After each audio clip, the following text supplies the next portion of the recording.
Study IQ IAS, अब तैयारी हुई अफोर्डेबल। दोस्तों, भारत में लोकसभा चुनाव में बमुश्किल 60 दिन बचे हैं। रिसेंटली इससे पहले देश की अर्थव्यवस्था की स्थिति पर फाइनेंस मिनिस्टर निर्मला सीतारमण ने पार्लियामेंट में व्हाइट पेपर जारी किया। White paper has been laid on the table by a government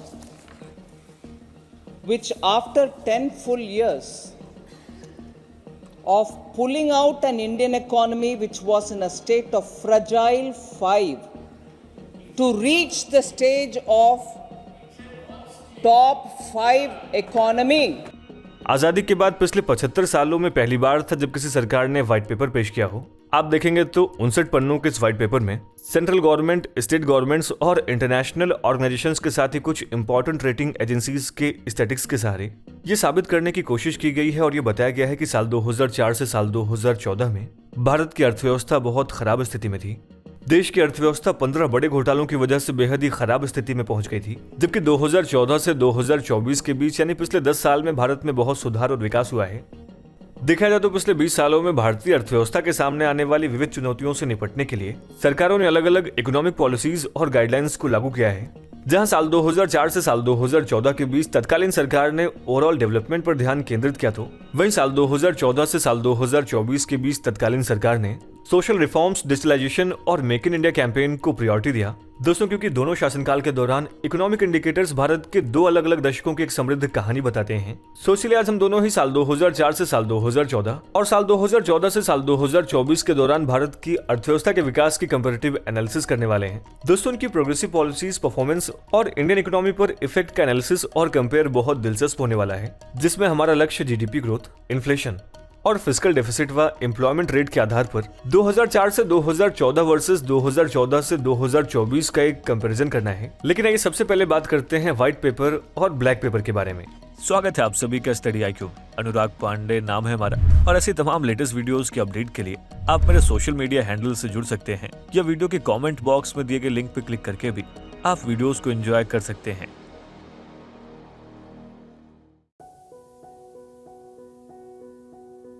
दोस्तों, व्हाइट पेपर्स एक गवर्नमेंट डॉक्यूमेंट होता है जो सरकार की नीतियों और उपलब्धियों को उजागर करने के लिए पेश किया जाता है।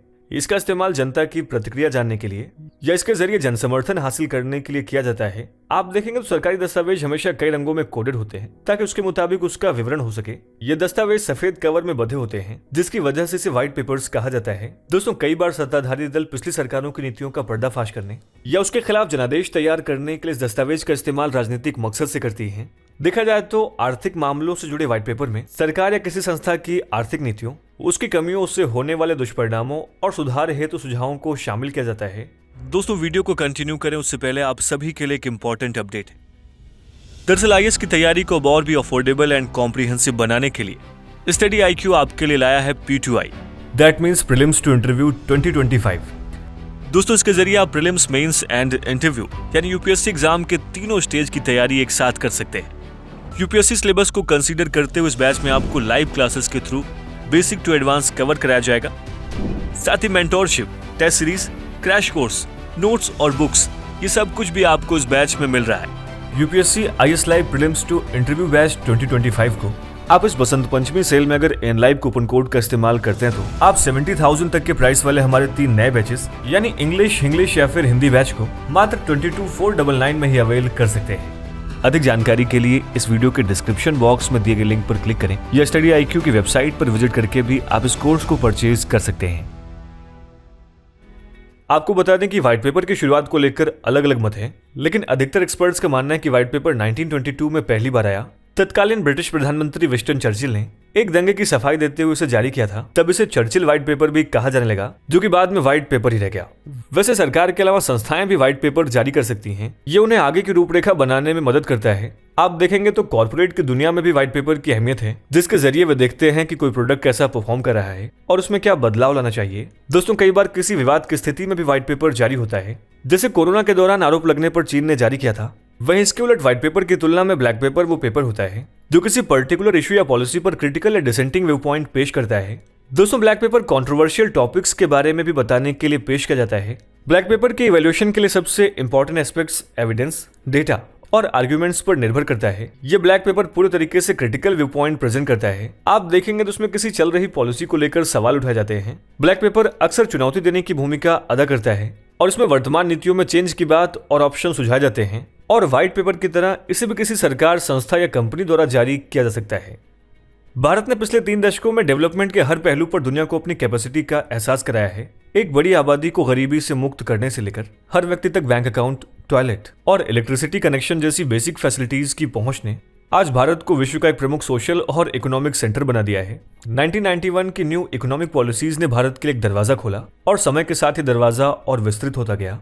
आप देखेंगे तो उस दौरान देश में सरकारों का परिवर्तन हुआ, लेकिन जनता के हित में पब्लिक एडमिनिस्ट्रेटिव पॉलिसीज कंटिन्यूअस चलती रही। साल 2014 में नरेंद्र मोदी ने कांग्रेस को उसके इतिहास की एक बड़ी हार दी थी। उस समय देश की इकोनॉमिक कंडीशन और लीडरशिप एक महत्वपूर्ण मुद्दा थी। देखा जाए तो पिछले 20 सालों में दोनों ही सरकारों ने काफी उतार चढ़ाव भरे सफर को तय किया और इस दौरान भारत ने डिफरेंट डायमेंशंस में डेवलपमेंट किया। सो आइए समय तुलना करते हैं जीडीपी ग्रोथ की और जानते हैं साल 2004 से साल 2014 और साल 2014 से साल 2024 में भारत के जीडीपी में कितना ग्रोथ हुआ है। दोस्तों, किसी देश की इकोनॉमी के प्रदर्शन को मापने के लिए ग्रॉस डोमेस्टिक प्रोडक्ट यानी कि जीडीपी को प्रमुख इंडिकेटर्स में से एक माना जाता है। देश में गुड्स एंड सर्विसेज के प्रोडक्शन में ग्रोथ को समय के साथ रियल जीडीपी में ग्रोथ के रूप में मेजर्ड किया जाता है। सांख्यिकी और कार्यक्रम कार्यान्वयन मंत्रालय के आंकड़ों के मुताबिक साल 2004 से लेकर साल 2014 के दौरान average annual GDP growth rate लगभग 6.8% थी। एक रिपोर्ट जो 25 जुलाई 2018 को जारी की गई, उसके मुताबिक साल 2006 से 7 में जीडीपी ग्रोथ रेट 10.8% थी, लेकिन थोड़ी देर बाद ये रिपोर्ट मिनिस्ट्री के द्वारा हटा दी गई। दूसरी ओर साल 2014 से साल 2023 के दौरान एवरेज एनुअल ग्रोथ रेट 5.7% है। देखा जाए तो मोदी गवर्नमेंट के दौरान सबसे हाई ग्रोथ रेट 2016 से 2017 में 8.2% रिकॉर्ड की गई। साल 2004 से साल 2014 में तत्कालीन गवर्नमेंट की एवरेज जीडीपी ग्रोथ रेट 10 साल की अवधि के दौरान 7.7% थी, जो साल 2014 से 24 के करंटली गवर्नमेंट की तुलना में 2% ज्यादा है, जिसमें कोविड काल के भी आंकड़े शामिल हैं। हालांकि कोविड समय के आंकड़ों को हटाने पर यह एवरेज 6.84% बनता है, जो 2004 से 2014 के average annual GDP growth rate के लगभग बराबर ही है। आइए बात करते हैं भारत की महंगाई दर की। दोस्तों, जहां को 2004 से 2014 के दौरान तत्कालीन गवर्नमेंट की सबसे बड़ी चुनौती महंगाई रही, जो यूपीए के चुनाव हारने का एक कारण भी बनी थी, वहीं 2014 से 2024 के दौरान तत्कालीन गवर्नमेंट ने भारत में महंगाई दर यानी कि इन्फ्लेशन रेट पर काबू पाया है। साल 2014 में भारत की इन्फ्लेशन सीपीआई के रूप में 7.72% कैलकुलेट की गई और फूड इन्फ्लेशन के साथ 9.21% थी। आप देखेंगे तो यूपीए गवर्नमेंट के कार्यकाल में साल 2004 से साल 2014 के बीच एवरेज इन्फ्लेशन 8.2% थी। वहीं सबसे ज्यादा इन्फ्लेशन रेट साल 2010 से 11 में 12.2% के रूप में दर्ज की गई। हालांकि साल 2004 से साल 2014 के दौरान ग्लोबल इन्फ्लेशन बहुत अधिक थी, खासतौर पर साल 2009 से साल 2014 में, जब क्रूड ऑयल के प्राइस $100 पर बैरल थी और मेटल के प्राइसेस बहुत हाई रेट पर थे। साथ ही तत्कालीन गवर्नमेंट द्वारा निर्धारित मिनिमम सपोर्ट प्राइस यानी कि एमएसपी बहुत हाई था, जिसने उस दौरान इन्फ्लेशन को बढ़ाने में अहम भूमिका निभाई। वहीं साल 2014 से 24 के दौरान तत्कालीन सरकार ने 2004 से 2014 की तुलना में एमएसपी रेट काफी कम तय की है, जिससे उन्हें देश में इन्फ्लेशन को बैलेंस्ड करने में मदद मिली है। हालांकि इसके बावजूद भी गैस सिलेंडर और डीजल पेट्रोल के दामों में 2014 से 2024 के बीच दोगुनी बढ़ोतरी हुई है।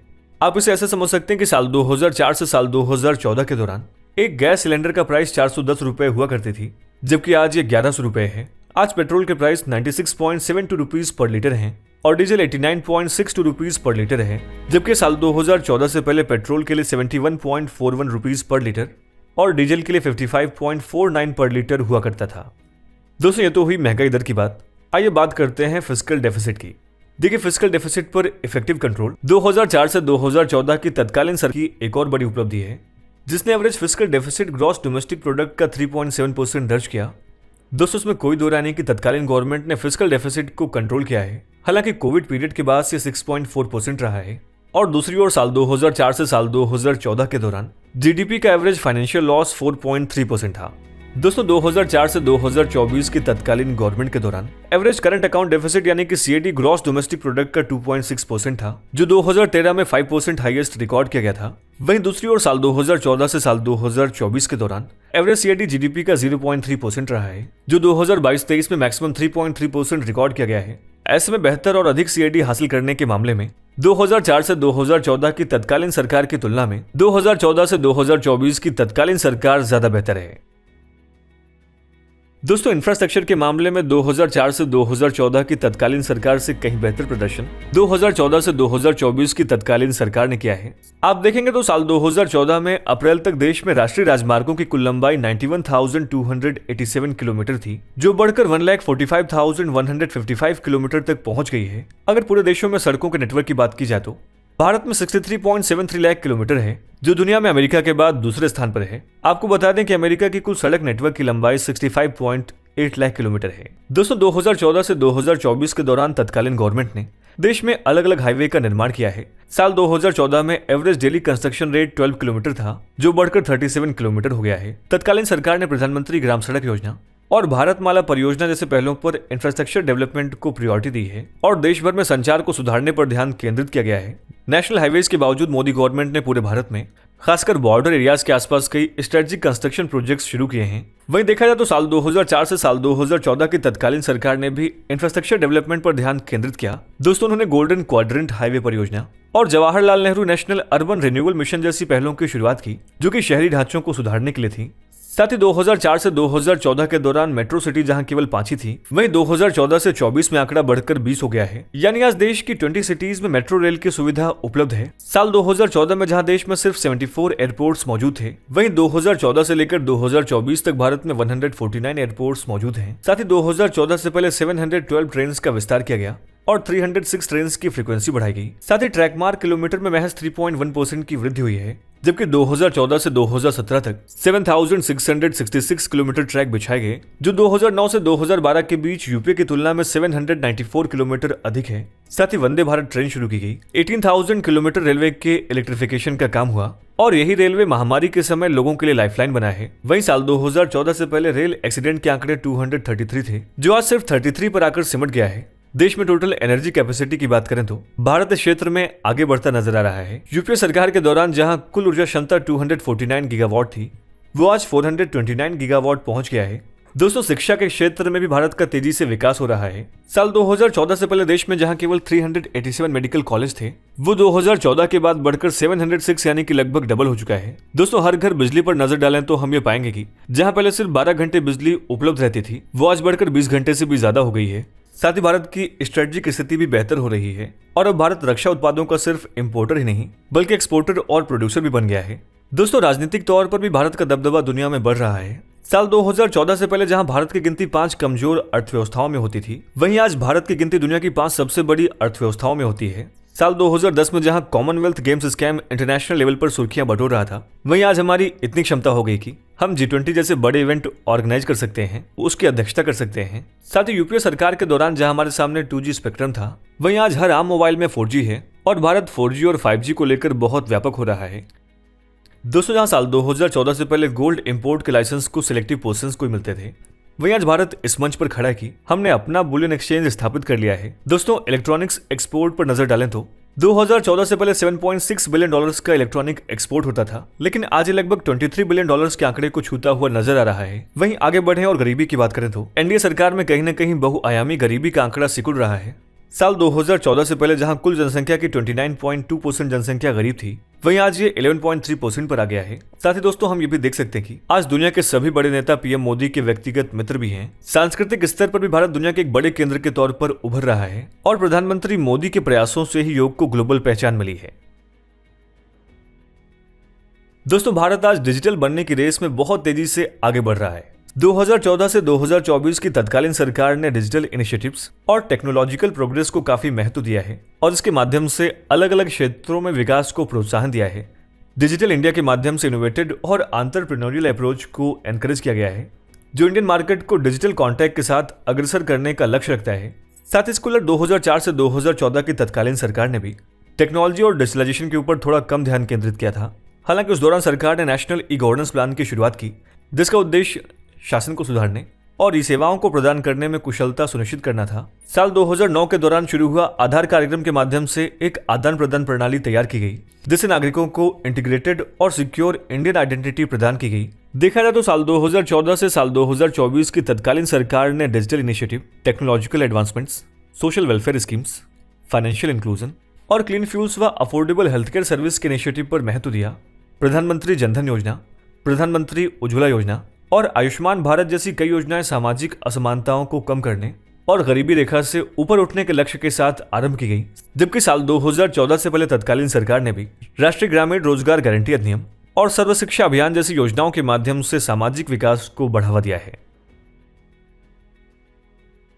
दोस्तों, फॉरेन डायरेक्ट इन्वेस्टमेंट यानी कि एफडीआई उन प्रमुख तत्वों में से एक है जो किसी देश की अर्थव्यवस्था के विकास को सीधे प्रभावित करती है। ये डोमेस्टिक मार्केट में फॉरेन इन्वेस्टर्स द्वारा मुख्य रूप से स्टॉक मार्केट और सिमिलर मीडियम से किए गए इन्वेस्टमेंट को रिप्रेजेंट करता है। साल 2004 में तत्कालीन गवर्नमेंट ने कई नीतियां लागू की, साथ ही उन्होंने फॉरेन इन्वेस्टमेंट को इंक्रीज करने के लिए लिबरल व्यू पॉइंट अपनाया और एफडीआई लिमिट को बढ़ा दिया, जिसके परिणाम स्वरूप सरकार ने एफडीआई फ्लोज को 2004 में $8.1 बिलियन से बढ़ाकर साल 2013 में $36 बिलियन कर दिया। यूपी के 10 सालों के कार्यकाल के दौरान एफडीआई $305 बिलियन था। हालांकि उस दौरान तत्कालीन गवर्नमेंट ने टेलीकम्युनिकेशन जैसे कुछ ही क्षेत्रों पर ध्यान केंद्रित किया था। वहीं साल 2014 से साल 2024 में तत्कालीन गवर्नमेंट ने भी लिबरल व्यू पॉइंट अपनाया और डोमेस्टिक मैन्युफैक्चरिंग पर ध्यान केंद्रित किया। देखा जाए तो फॉरेन इन्वेस्टमेंट को अट्रैक्ट करने के लिए 2014 में मेक इन इंडिया अभियान जैसी कई पहलें शुरू की गईं। साल 2019 से साल 2024 की तत्कालीन गवर्नमेंट ने डोमेस्टिक मार्केट में आसान एफडीआई फ्लोज इंश्योर करने के लिए कई नीतिगत उपाय पेश किए, जिसके परिणाम स्वरूप तत्कालीन गवर्नमेंट एफडीआई फ्लोज को 2013 में $36 बिलियन से बढ़ाकर 2020 में $81.72 बिलियन तक पहुंचाया है। आज हमारे देश में $596 बिलियन का एफडीआई फ्लोज है, जो साल 2004 से साल 2014 के 10 साल के शासनकाल की तुलना में 65% अधिक है। दोस्तों, किसी भी देश के विकास को मापने के लिए फॉरेन एक्सचेंज रिजर्व एक महत्वपूर्ण इकोनॉमिक सिग्नल्स होता है, जो देश की इकोनॉमिक सिक्योरिटी और फाइनेंशियल स्टेबिलिटी को मापता है। साथ ही इसे बॉर्डर सिक्योरिटी भी माना जाता है, जिससे देश किसी भी इकोनॉमिक क्राइसिस से निपट सकता है और इसे स्टोर के रूप में स्टोर किया जाता है, जिससे डिजास्टर या अनएक्सपेक्टेड इकोनॉमिक सर्कमस्टेंसेस के टाइम में इस्तेमाल किया जा सके।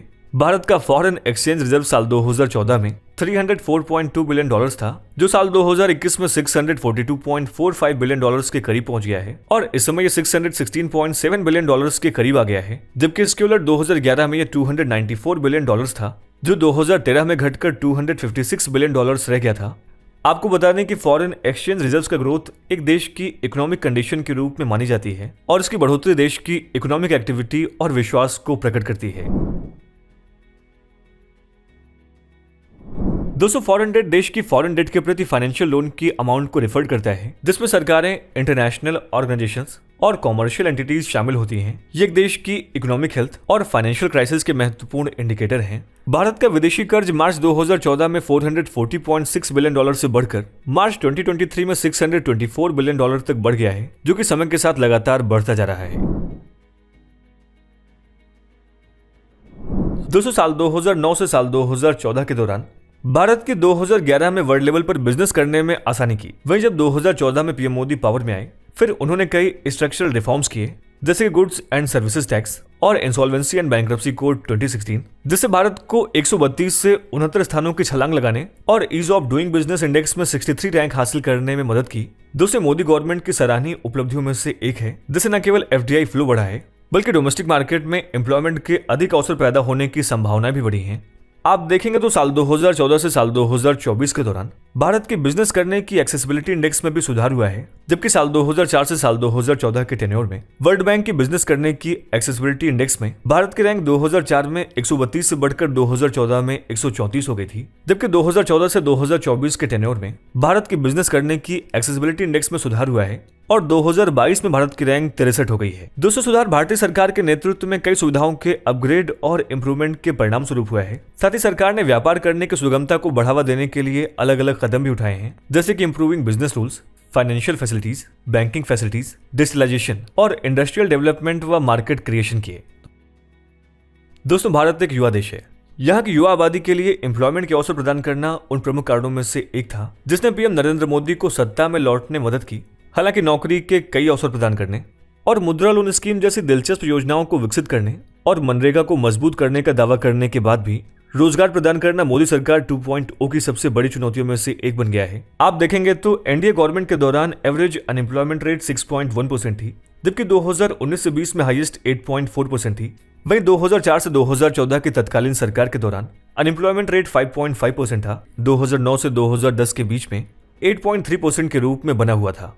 दोस्तों, बिजनेस स्टैंडर्ड के मुताबिक साल 2018 में अनएम्प्लॉयमेंट रेट 45 साल के हाईएस्ट लेवल पर थी, जब डीमोनेटाइजेशन यानी कि नोटबंदी के चलते अनएम्प्लॉयमेंट में 6.1% की बढ़ोतरी हुई थी, साथ ही पैंडेमिक के दौरान लगभग 23 लाख लोगों ने अपनी नौकरियां खो दी थी, जबकि हजारों लोगों को सैलरी डिडक्शन से गुजरना पड़ा। और इस बड़ी समस्या का मुकाबला करने के लिए साल 2014 से साल 2024 के दौरान तत्कालीन सरकार ने रोजगार मेला जैसी कई योजनाएं तैयार की। साथ ही इसी दौरान भारतीय युवाओं को अपना स्टार्टअप शुरू करने के लिए स्टार्टअप इंडिया अभियान शुरू किया गया। आज हम भारत के 350 से 1,17,000 से ऊपर के स्टार्टअप को सफल होते हुए देख रहे हैं। आज कितने ही स्टार्टअप यूनिकॉर्न बनते जा रहे हैं, पर इन सब के अलावा किसानों की आय दोगुनी करने के मामले में 2004 से 2014 की तत्कालीन सरकार की तुलना में 2014 से 24 की तत्कालीन सरकार पिछड़ती हुई नजर आई है। दोस्तों, ह्यूमन डेवलपमेंट इंडेक्स के मामले में भी इंडिया का प्रदर्शन यूपीए के मुकाबले बुरा रहा है। ये index health sector, access to education और व्यक्ति के जीवन स्तर में प्रगति का मानक है। साल 2004 से साल 2013 के बीच भारत के एसडीआई मूल्य में 15% का सुधार हुआ है। हालांकि यूएनडीपी के ताजा आंकड़ों के मुताबिक साल 2014 और साल 2021 के बीच इसमें सिर्फ 2% का सुधार हुआ है। और अगर कोविड महामारी के 2 सालों को छोड़ भी दिया जाए तो साल 2019 तक एसडीआई में यूपीए के 5 सालों के 7% के मुकाबले सिर्फ 4% का सुधार रहा है। और आप इसे ऐसे समझ सकते हैं कि कुल 191 देशों में 2004 में भारत 131वें पायदान पर था, जबकि इतने सालों बाद 2021 में भारत 132वें स्थान पर है। दोस्तों, सभी आंकड़े कुछ ऐसे पहलू हैं जो दर्शाते हैं कि कैसे हमारे देश में अलग अलग आयामों पर विकास किया जा रहा है। देखा जाए तो इस तुलना से इस बात की पूरी संभावना है कि इससे जो तस्वीर उभरेगी वो मिली जुली होगी, जिसमें एक सरकार किसी एक क्षेत्र में बेहतर प्रदर्शन करती दिखेगी तो किसी दूसरे क्षेत्र में पिछड़ती दिखेगी। हालांकि सभी कारण आर्थिक मामलों में विश्लेषण को ब्लैक एंड व्हाइट तक सीमित करने की कोशिश को नाकाम साबित करते हैं। और सच यही कि इस मामले में सच्चाई दोनों के कहीं बीच छिपी है। सो आने वाले टाइम में देश में जो भी सरकार बने उसके सामने महंगाई, अनएम्प्लॉयमेंट और इकोनॉमिक ग्रोथ रेट जैसी चुनौतियां मुंह खड़ी हैं, जिसे निपटने के लिए आने वाली गवर्नमेंट्स को कुछ मजबूत पॉलिसीज लागू करनी होगी। दोस्तों, आपकी इस पर राय क्या है? हम इस वीडियो के कमेंट सेक्शन में जरूर लिखें। स्टडी IQ IAS, अब तैयारी हुई अफोर्डेबल।